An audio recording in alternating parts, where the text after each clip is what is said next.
So look, let me show y'all what it is. So for a long time, I never ever could even imagine doing nothing other than what I was doing when I was working at the jail. I want you to peep. I was working at the jail, right?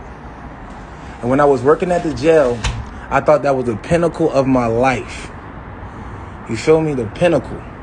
I thought that I would never have no more than what I had made at the jail. So at the jail, with my overtime, I would make $100,000 a year. And then after my taxes, I would make like $58,000 a year, right? So I had a normal apartment, a 1-2 bedroom apartment, outside of the city. So I was living outside of the city because I really didn't feel comfortable paying the inner city prices. So in the city, I don't know if y'all know about Atlanta, but you can get like a 1-bedroom apartment for about $12,000 to $15,000 to $2,000 a month, or you can get like a studio apartment for like $900 to now being like, you know, $2,500 a month, right? So now that you understand that, I was like, fuck it, I want to pay like $900, $800 a month and have a 2-bedroom. So I lived outside the city just to save money, and I worked at the jail. You feel me? So I was making about $60,000 a month. And then, you know, I paid that pretty much a year for what? For where I was living. So I pretty much was just evening out. I thought the pinnacle of my life was at the jail, working at a jail. And I used to even consider myself privileged.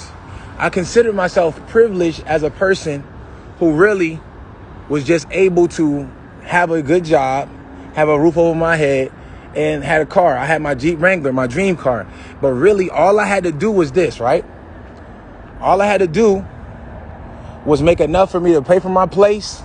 All I had to do was make enough to have my dream car, the high-ass car note. I ended up paying around $600 a month for my car, $900 a month for where I stay, and then cable and all that stuff. So I really didn't have that much money to spend on things I wanted to do, right? So what I had to do was figure out just how to make it month to month, right? And y'all know what I always talk about. Poor people think day to day. Middle class people think month to month. Rich people think year to year. Real rich people think decade to decade, right? So once I figured that out, right, I ain't noticed at the time. I just thought that was the pinnacle of my life. Because what I found out is when I would take off days from work, what would happen was I would no longer be able to I wouldn't have that much money to do my pay my regular stuff from where I live.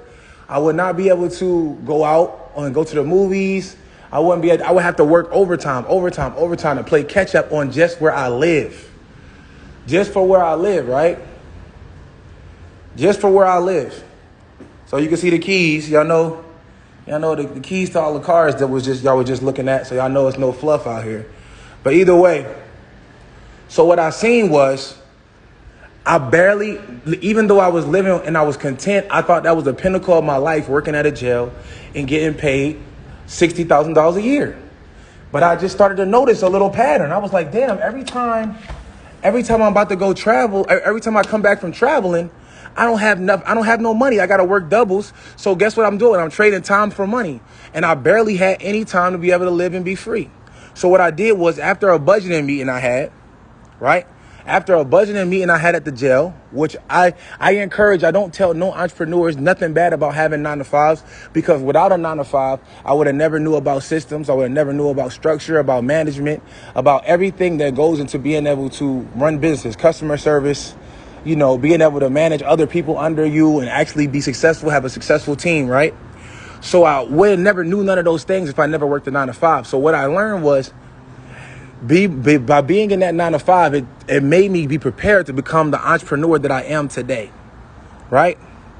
So I'm prepared to be this super entrepreneur, but I didn't even know it. I worked all these jobs. I worked at Crystals. I worked at Applebee's. I worked at the PX. I worked at the commissary. I worked at Dillard's in a woman's shoe section. I worked at Urban Outfitters.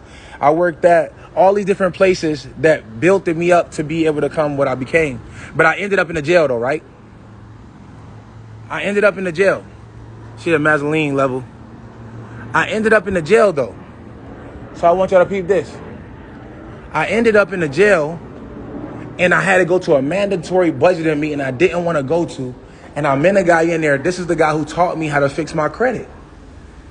He was telling me all of these different crazy things, right? And then he told me he said, he walked in the room. He said, how many people in this room know what's going on in the stock market? Nobody raised their hand. He said, if I was in a room full of millionaires, then everybody's hand would have been raised. Now, I want y'all to follow me. Look, I want y'all to follow me because, look, this is the most important thing about it. I was not a millionaire. I wasn't even a thousandaire. I had a couple $1,000s in my bank account, but that money was already spent. Everybody comment already spent. I had money in my bank account. I did have a savings account. I was building up a pension and a 401k, but that money was already spent. So at this time, I didn't understand why my life was aligned for me to get to the jail. So it was important for me to be able to get to the jail so I can go to that mandatory budgeting meeting that taught me about credit, right? So by this time and by this age that I'm in, I'm mature enough to be able to say, I'm vulnerable. Because, we all got an ego. All of us have egos, like especially men. We have huge egos to where we'll be like, all right, I don't want to ask for help. I don't want to tell nobody that, I don't know what I'm doing with money. I don't want to tell nobody that my credit score is a 400. We don't want to say that stuff.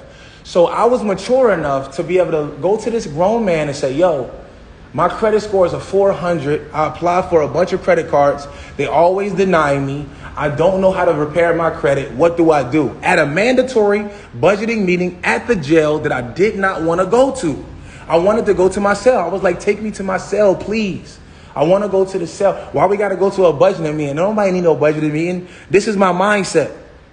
Don't nobody need no budgeting meeting. What I need a budget for? I'm Mitch, man. I work at the jail. I'm a correction officer. What I need that for? At this time, look, I'm going to tell y'all, I'm being 100% transparent. I thought this was the pinnacle of my life outside of working too, because I'm a person who's been able to get the women that I wanted to talk to. So the women that I wanted to date, I was able to pull. I had an apartment that I was paying for, a 2-bedroom apartment. I considered myself a well-established man. And when I talked to women, they wanted to date me. They wanted to be with me. So I really didn't pursue anything else. I didn't think there was a next level to me. I thought this was it. I thought that was the highest I would ever get unless I just climbed ranks in the jail. My chief was driving an Infinity truck. I thought that was beastie. He was driving an Infinity truck. One of them had my captain at the jail. He had a Corvette. The other one had a couple Escalades. I was like, oh, you know what? These dudes making pretty good money. I think I can make some pretty good money work at the jail. So I didn't even think there was another level. So I tell this dude and I go to this meeting. You know what I mean? I'll be vulnerable with this guy. I tell him something that men can't admit. I need help. Men, look, fellas, y'all know how y'all is. I need help. My credit sucks. I've been trying. I don't want to look bad. But for you, dog, I feel like I can say to you, I need help. I got a 400 credit score. And then guess what he said? He said, Mick, that's not shit. He said, all you got to do is this, and then they going to send you this. And I said, really? It's that simple? He said, it's going to take 6 months. He said, I'm going to tell you exactly what he said. He said, Mitch, all you got to do is get you a secure credit card. Right? All you got to do is get you a secure credit card. Right?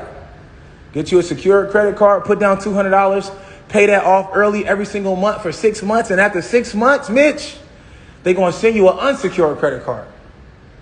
And there you go. You're going to be building up revolving credit. You're going to build up credit history. You're going to build up 100% payment history. And they're going to send you one that's unsecured. And that unsecured one is going to also go to the balance in your credit. And that's going to make your credit score shoot up. I said, what? Is that simple? And I said, damn, it takes 6 months? It takes 6 months? I'm thinking that's a long time. That's a short amount of time. 3 years is a short amount of time. 4 years is a short amount of time for me to build up my credit. But people don't want to take the time to do that, right? But they want all of this. They want this stuff. They want all of this. They want this. They don't want to take the time. So I'm just telling y'all real talk what he told me. He told me, he said, look, if you want to do it, it's going to take some time, but it's very doable. You got a 400 credit score. You want to get your credit up. Every time you try to go get a car, they saying you got to put down 10 racks, 20 racks. Every time you go get an apartment, they saying that you got to do this, you got to do that. Every time you trying to go buy a house, they saying you're not approved. Every time you trying to you need a co-signer. They saying you're immature. He's like, you're immature right now. So if you really want to do it, it's going to take some time, but it's easy to do. All you got to do is be disciplined. I said, bet, say less. I'm going to go do it. I went and did the shit. And then they started giving me all of these opportunities. And then when I started getting my credit up, what I realized was that when your credit is good, then everything is good. And then my mind started to switch and think that I can do more things because I was able to do more things. A lot of times when people would say no to me, they were now saying yes. A lot of the people that were saying no to me, they are now saying yes, right? A lot of my friends who had bad credit scores, they couldn't do the things that I was doing. Then I started to notice that my friends, since they didn't have good credit scores, then maybe they can't really help me get to the next level. Now I got to go network with people who got these things in abundance. And I used to think that it was a rarity. I used to think it was very rare that someone has an 800 credit score. I thought it was very rare that someone has a 700 credit score. But it's not. There's a lot of people. You know what else I thought it was rare, y'all? Y'all know what else I thought was rare? I thought it was rare for people to be millionaires. Y'all know that? I thought it was a rare thing for somebody to be a millionaire. But now I know that it's not true, because guess what? All my niggas is millionaires.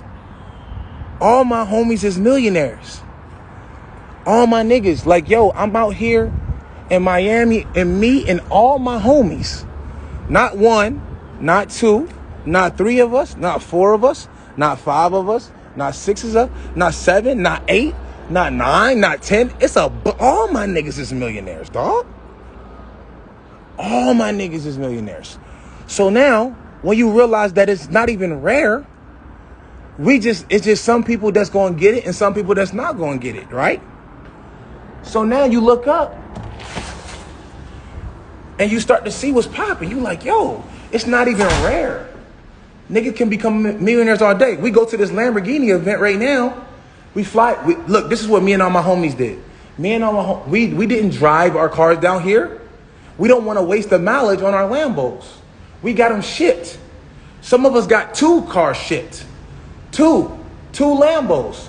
My boy Neo shipped his Urus and his Huracan. I shipped the Huracan, yours. You see what I'm saying? Multiple Lambos. We shipping them. We staying in a mansion. Look, we staying in a mansion. We can stay anywhere. We can go get a hotel room we can go get a hotel room at the Holiday Inn. We can go get a hotel room at the Holiday Inn and stay right there at the Holiday Inn. We can come down here and rent another person's Lambo, but we shipped our own cars down here. We shipped our own cars down to a Lamborghini event. And guess what? When we came to this Lamborghini event, it's 200-300 other Lamborghini owners, most of them millionaires. Even if they're not millionaires, they're very resourceful entrepreneurs who figured out a way to be able to get their own Lamborghini. You dig what I'm saying?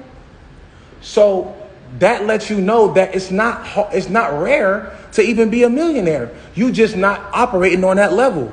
Most of us are operating on the 98% level, right?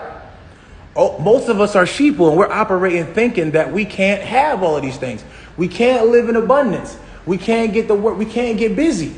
Most of us think that we can't be a millionaire. You know that, right? Most of us don't even believe it, for real. Some of us say it, oh, I want generational wealth. Some of us say, oh, I want to be a millionaire. But we really don't believe that we can, because we're operating in a level of people in mindset and a lifestyle of people who are not like that. So if you operate in a lifestyle talk and your diet is around all people who are millionaires, you're going to move in a different way.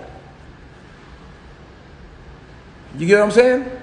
You're going to move in a different way. And there's a level above us. There's billionaires hanging out. There's billionaires hanging out. I got homies who billionaires. On my podcast, No Fluff the Podcast, on the 9th, we got a billionaire coming through to do his show. We got a couple extra, we got a few billionaires that's going to come and stop by and give y'all some gems and some game. It's not, they hanging around us. And guess who getting the sauce? The people who are in that proximity. The people who are not in that proximity, who going to hang out at the club, going to hang out at the lounge, going to smoke hookah, going to drink, going to be at the strip club, going to watch Netflix, going to watch what's the shit called, the Tinder Swindler, going to pay attention to shit like that. The people who are doing that are not focused on getting to their meals because their proximity is not set up for them to become a millionaire or a billionaire. Their proximity is not there. The conversation is not there. You can be in the right room and become a millionaire by default. It's a law of averages. If you're the average of the 6 people you hang around most, maybe you need to start hanging around the 5 millionaires. You hang around 5 millionaires, by the law of averages, you're going to become the 6. But you got to be able to provide value. You got to be willing to work. You got to be willing to be disciplined. You got to be willing to change. Everybody comment the word change. If nothing changes, nothing changes. If nothing changes, nothing changes. And I just wanted to give y'all that this morning while I'm waking up and letting you know I'm about to leave. So I'm about to get my car shipped out of here. You know what I'm saying? I'm about to get my car shipped out of here, sent back to Atlanta, so I can get back on my P's and Q's. You know what I'm saying? I wanted to give y'all some motivation this morning and let y'all know that y'all can have it, but y'all gonna have to change. If nothing changes, nothing changes. Trust me. I want to say something that's gonna hit home for a lot of y'all. If you're not a millionaire today, it's your fault. If you don't have an 800 credit score today, it's your fault. I'm just gonna let you know right now. So you gotta change something. Something has to change. Something you're doing is not working. What's up, boss? Having fun? Yeah, man, you know. Fun's over, time to go back home. Yeah. You here to get the 2 Huracans, right? He told me Urus and Huracan. Urus and Huracan? All right, you here to get these 2? These 2? Yeah. Yeah, I need to put that first Urus at the front. Okay. All right. Good, we're gonna move them around right now.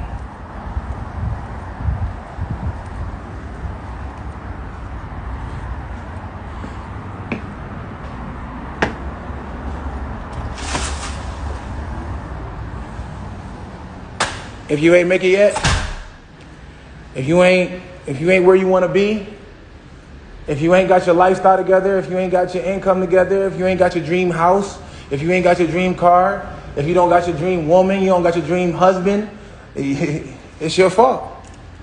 Now let's get to it. If you want to get more lives like this, jump on the OnlyFans, baby, because we getting spicy. Zoom call tonight, and we about to get into high-level mastery. If you're about that, let's be about that. If you're not, you know what it is, man. Holla at you whenever I feel like getting on live, which is not much lately, but I just wanted to give y'all this morning motivation. Take advantage of your opportunities, and if nothing changes, nothing changes. I'm out.